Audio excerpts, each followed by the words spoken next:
10 manata, 15 manata Burcu planşet satılır. Düzdür, işləyib işləmədiyi dəqiq mən də bilməm, amma təzədir korobkanın içindədir qardaş dediyi. Bax, korobkanın içində var. Modemin qiyməti 15 manatdır. Özdə işləkdir. Hansı ki bilirsiniz 140-150 manatdan aşağı deyil. Burada isə 15 manatdır. Çox maraqlı şeylər var. Neçə vaxtı yazırdınız ki, bəs part 4-ü paylaşın Sabunçu bit bazarından. Ona görə də heç də istəmirik sizdən valla bir dənə səhifəmizə abunə olub bu videonu bəyənsəz böyük bir köməklik etmiş olarsınız. Biz də inşallah baxarıq, əgər görsək ki part 5-i çox tələb olunur. Növbəti videolarda gələn həftə üçün daha doğrusu desəm part 5-də paylaşarıq. Bura Sabunçu bit bazarıdır. Bura hər gün yox, ancaq və ancaq bazar günləri işləyir. Bura qədər ətraflı danışdım. Elə isə siz videoya baxın və sizi video ilə baş-başa qoyuram. Baxın, qiymətlər də ki, vallahi yenə deyirəm, burada hər qiymət var.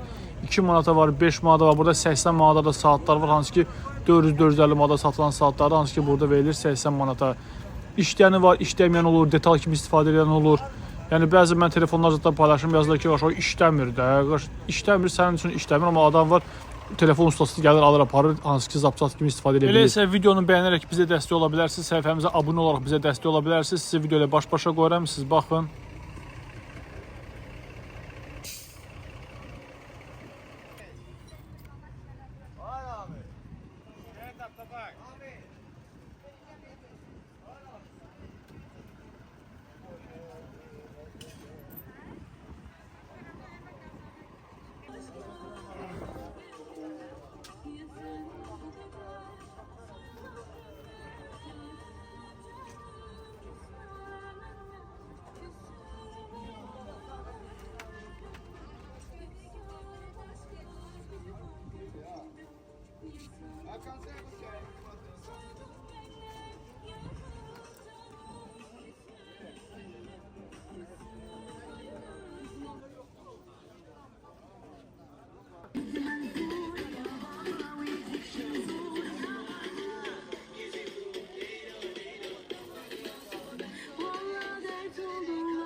Her şey var.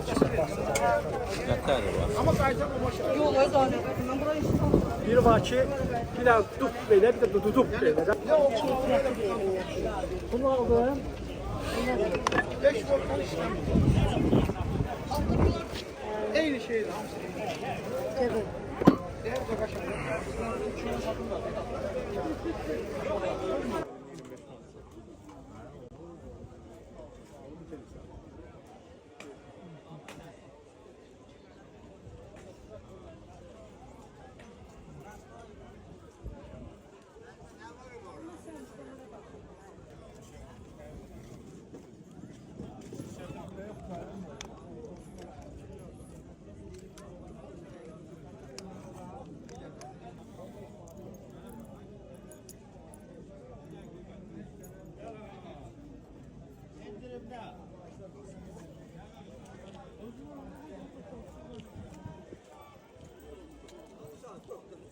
Sesini çıxardır, söndürmə yandırmə, yoxsa bilməm.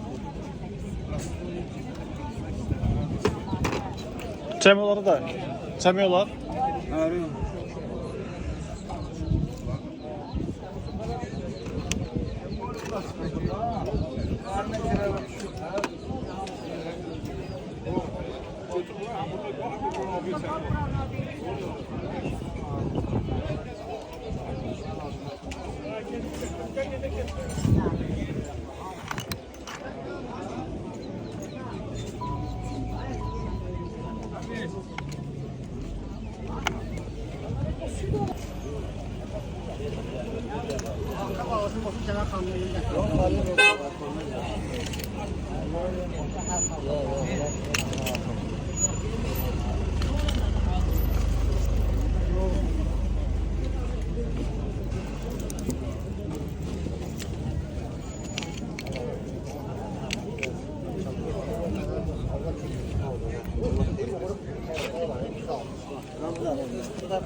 Bunu diyor sana. Yok, bana hele bakma.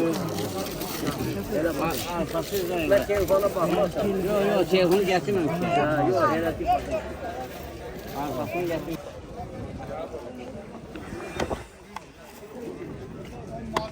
Güzel.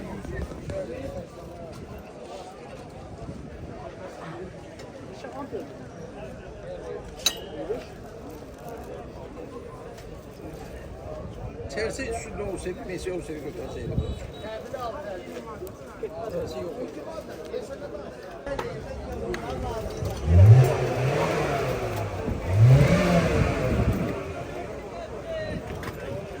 Hala oradan da.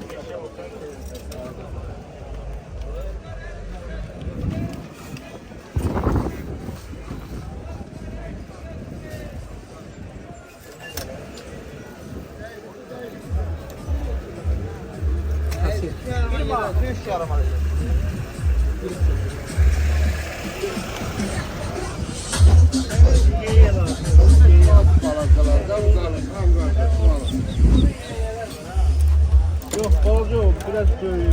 Biraz büyüğü var ama.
Saatler neçədir?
Derdim dermanım